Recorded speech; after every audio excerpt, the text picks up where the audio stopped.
ఇప్పుడు రెస్టారెంట్ హైదరాబాద్లో ఎన్ని ప్రాఫిట్లో ఉంటాయి అన్న? 20% ప్రాఫిట్లో ఉంటాయి. మిగతా వాళ్ళంతా లాస్ చూస్తున్నారు. అంటే లాస్ చూస్తారు, 100% చూస్తారు. ఇంకోటి కూడా ఉంది ఇక్కడ, వంటే కదా ఇంట్లో రోజు వండేదే కదా, ఆమ్లెట్ కదా ఇంట్లో వండే దోశ ఇడ్లీయే కదా అని ప్రతి ఒక్కరు ఈజీ అని బిజినెస్ ఓపెన్ చేసేస్తా ఉన్నారు. వాళ్ళకి మీరేం చెప్తారా? సార్ అట్లాంటి వాళ్ళు ఓపెన్ చేస్తారు సార్. అది అంటే చాలామంది ఏమనుకుంటారు అంటే ఫుడ్ బిజినెస్ ఓపెన్ చేయండి అంటారు. వాళ్ళకి తెలియదు ఫుడ్ బిజినెస్ నీకు డబ్బులు తెచ్చి పెట్టదు. Okay, it's rotation. నువ్వు ఎంత రొటేషన్ చేసుకుంటూ వెళ్తూ ఉంటావో ఇమీడియట్లీ ఇంకొకటి ప్లాన్ చేసుకుంటావో అప్పుడు నువ్వు సక్సెస్ చూస్తావు. అదే ఇండస్ట్రీలో డబ్బులు ఉంటాయి, అన్నీ ఉంటాయి, వస్తూ ఉంటాయి, పోతూ ఉంటాయి. ఎవ్రీ ఇయర్ 6 months బిజినెస్ చాలా బాగుంటుంది ఫుడ్ బిజినెస్. ఓకే, సో నీకు ఎప్పుడు పోతుంది ఫుడ్ బిజినెస్ అంటే కార్తీక మాసం, శ్రావణ మాసం, నవంబర్, అక్టోబర్ మాసాలు ఉంటాయి. వెజ్జే తింటారు, నాన్ వెజ్ తింటారు. Okay okay. డిసెంబర్లో ఫస్ట్ 10-15 days అందరు జాబులు చేసుకుంటారు, డబ్బులు దాచుకుంటారు. 15 days తర్వాత అందరూ ట్రిప్స్ ప్లాన్ చేసుకుంటారు. Okay okay. న్యూ ఇయర్కి, క్రిస్మస్కి కొత్త బట్టలు కొనాలి, మందు తాగాలి, కొత్త ప్లేస్కి వెళ్ళాలి, ఇవన్నీ ఉంటాయి. సో డబ్బులు ఎవరు బిజినెస్ అవ్వదు. ఓకే, అంటే రెస్టారెంట్ మీద పెట్టే డబ్బులు వేరే దానికి షిఫ్ట్ చేసుకుంటారు, ఖర్చులు తగ్గించుకుంటారు, అవుట్ ఆఫ్ కంట్రీకి వెళ్ళడానికి ట్రై చేస్తుంటారు. వాళ్ళు వెళ్తారు, January 4th, 5th వస్తారు. ఫుల్ అబ్బా మళ్ళీ వర్క్ స్టార్ట్ అని, మళ్ళీ వర్క్ స్టార్ట్ చేసే లోపల సంక్రాంతి వస్తుంది. సంక్రాంతి రకాలు బీబర్ వెళ్తారు, డబ్బులు ఎగరేస్తారు, కోడి పందాలు, అది నాన్ వెజ్ అని అది అని వస్తారు. క్రెడిట్ కార్డులు ఉంటాయి, ఈఎంఐలు ఉంటాయి, ఇంటి రెంట్లు ఉంటాయి, పిల్లలకి జ్వరాలు వస్తాయి. ఓకే. సో 25th స్టార్ట్ అవుతుంది ఈఎంఐలు, క్రెడిట్ కార్డులు వెళ్ళి స్టార్ట్ చేసి Feb 5th మళ్ళీ same Feb 14th lovers day. పెళ్ళైన వాళ్ళకేమో భార్య ఏదో కోరుకుంటుంది, గిఫ్ట్ ఇవ్వాలి, శారీ కొనాలి, నగలు కొనాలి, పిల్లలకి అవి కొనాలి, ఇవి కొనాలి. నన్ను తీసుకెళ్ళలేదు, పెళ్ళికి ముందు బాగా ప్రేమించావు, నన్ను పెళ్ళి తర్వాత వదిలేసావు. పెళ్ళికి ముందంటే పని పట్ట లేదు, నేను పటాయించడమే పని. పెళ్ళి అయితే తర్వాత పట అయిపోయింది కదా, ఇప్పుడు నేను లైఫ్ చూడాలి, జాబ్ చేయాలి, డబ్బులు సంపాదించాలి, మనందరూ హ్యాపీ ఉండడానికి. అది అర్థం చేసుకున్న వాళ్ళు హ్యాపీ లైఫ్ బాగుంటుంది. కానీ అదే ప్రేమ పెళ్ళికి ముందు ఉన్నది పెళ్లి తర్వాత చేయడు. పెళ్లి చూపులకు వచ్చిన తర్వాత పెళ్ళి అయిన మధ్యలో గ్యాప్లో 2 months కంటిన్యూస్ ఫోన్లో మాట్లాడుకుంటారు. చాలా చిల్లు. తర్వాత ఫోన్ మాట్లాడాడు, ఎందుకంటే అయిపోయింది కదా పెళ్ళి, అవసరం లేదు. సో ఈ Feb 14th అదొకటి న్యూసెన్స్ ఉంటుంది. తర్వాత 28 days ఫిబ్రవరి దరిద్రం. మళ్ళీ ఎవరైనా పొరపాటున 29th పుట్టారు అనుకోండి, ఫెబ్లో ఒక 10 days బిజినెస్ నడుస్తుంది. వాళ్ళది కూడా బిజినెస్ ఉండదు, ఇంకా వాళ్ళు రారు తినడానికి. తర్వాత మార్చ్ వస్తారు, ఇంకా వాళ్ళు లీప్ ఇయర్. ఆ బర్త్డే చాలా గ్రాండ్గా చేస్తాడు, ఎందుకంటే 4 yearsకి ఒకసారి వస్తుంది. అదే లేడీస్ జెంట్స్ బర్త్డే ఇవన్నీ కష్టాలు ఉంటాయి. మార్చ్ వచ్చింది అనుకోండి, ఇంకా ఫైనాన్షియల్ కష్టాలు, ట్యాక్సులు కట్టాలి, జిఎస్టీలు కట్టాలి. రెస్టారెంట్ వాళ్ళకి అదే తలకాయ నొప్పి ఉంటుంది, బయట ఉన్న ప్రతి ఎంప్లాయీకి అదే ప్రాబ్లం ఉంటుంది, డబ్బులు తీయరు. మధ్యలో సినిమాలు వస్తాయి, మంచి మంచి సినిమాలు వస్తాయి, ఇవన్నీ చూడాలి.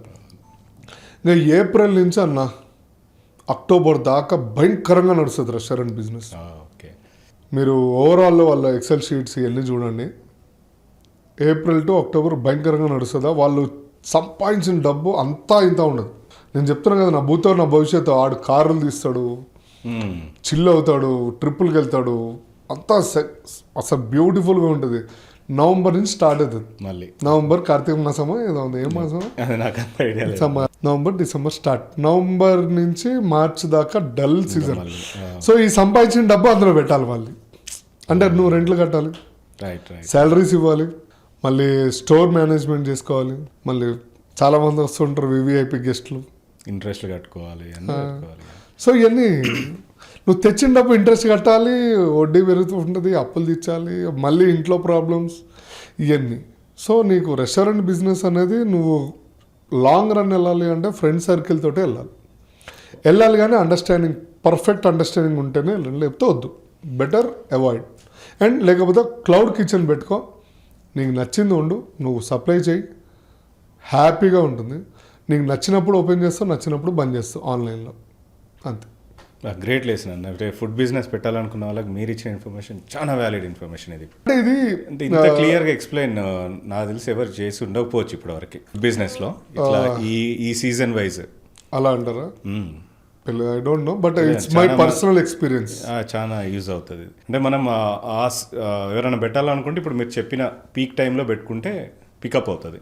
అదే ఆ లో టైంలో డబ్బులు తీయని టైంలో ఫుడ్కి తీయని టైంలో పెడితే మాత్రం ఇంక లాస్ ఇంకా డిప్ వెళ్తూ ఉంటావు, మైనస్లోకి వెళ్ళిపోతాడు. ఇంకా అంటే నువ్వు మీకు మెయిన్ ఏంటంటే రెస్టారెంట్ పెట్టిన తర్వాత శాలరీస్ ఈ రెంట్ ఎక్కువ అయిపోతుంది. నువ్వు ఎప్పుడైతే ఈ శాలరీస్ రెంట్ అవాయిడ్ చేస్తావో నువ్వు సక్సెస్. కానీ నువ్వు అవాయిడ్ చేయలేవు. ఎప్పుడు అవాయిడ్ చేస్తావు? నీ దగ్గర నీకు టాలెంట్ ఉండాలి. నీకు కుకింగ్ టాలెంట్ ఉంటే క్లౌడ్ కిచెన్ పెట్టుకో, మంచి హోమ్ ఫుడ్ డైట్ ఫుడ్ ఇవన్నీ పెట్టుకో, 100% సక్సెస్ చూస్తావు.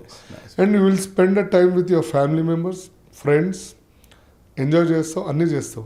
ఎప్పుడు నీకు టాలెంట్ ఉండి నువ్వు క్లౌడ్ కిచెన్ పెట్టుకుని నీకు ఒక అసిస్టెంట్ ఉంటాడు అంతే, నీకు అవసరం లేదు. ఇన్ని ఆర్డర్స్ తీసుకో, ప్రీ ఆర్డర్స్ డైలీ 10-15 ఆర్డర్స్ తీసుకో, వండిచ్చేసి అయిపోతుంది, క్లోజ్. ఇప్పుడు చాలామంది కమ్యూనిటీస్లో ఇదే చేస్తున్నారు. లేడీస్ హోమ్ ఫుడ్ అని చెప్పి అమ్ముతున్నారు. అవును అవును. ప్రీ ఆర్డర్ తీసుకుంటారు 1 day బిఫోర్. దానికి తగ్గట్టుగా సామాన్ తెచ్చుకుంటారు. సామాన్ తెచ్చుకుని లిమిటెడ్గా వాళ్ళు వండుకొని వీక్లీ 2 or 3 days చేస్తున్నారు. డబ్బులు వస్తున్నాయి.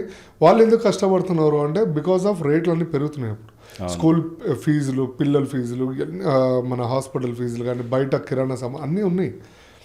సో అవన్నిటికీ ఇద్దరు కష్టపడితేనే పని అవుతుంది. అట్లా స్టార్ట్ చేసి 1 year 2 years తర్వాత పెద్ద బ్రాండ్ అయిపోయిన వాళ్ళు కూడా ఉన్నారు. ఆర్డర్స్ హ్యాండిల్ చేయని వాళ్ళు కూడా ఉన్నారు. చేయని వాళ్ళు ఫుడ్ ఇష్టపడి ఆర్డర్స్ వచ్చి. కానీ అది కన్సిస్టెన్సీ నువ్వు మెయింటైన్ చేస్తే you are the successful person. అట్లా పెద్ద పెద్ద బుక్కుల్లో పడతారు ఫ్రంట్ పేజీల్లో. ఎప్పుడైతే నువ్వు చేసినప్పుడు టేస్ట్ ఉంది, మారిపోతే పెద్దగా ఉన్నప్పుడు టేస్ట్ మారిందంటే ఎవడు రాడు. ఇప్పుడు కస్టమర్స్ కూడా, పబ్లిక్ కూడా చాలా చాలా తెలివైన వాళ్ళు అండి. అవును. బాగుందా లేదా అని చూస్తారు. బాగాలేకపోతే అయిపోయింది, వర్డ్ ఆఫ్ మౌత్లో కట్.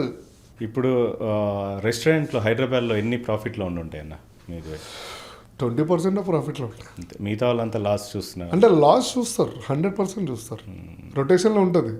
వాళ్ళు మనసాక్షి వాళ్ళు చెప్పుకుంటారేమో బయట గొప్పగా, కానీ 100% 80% లాస్.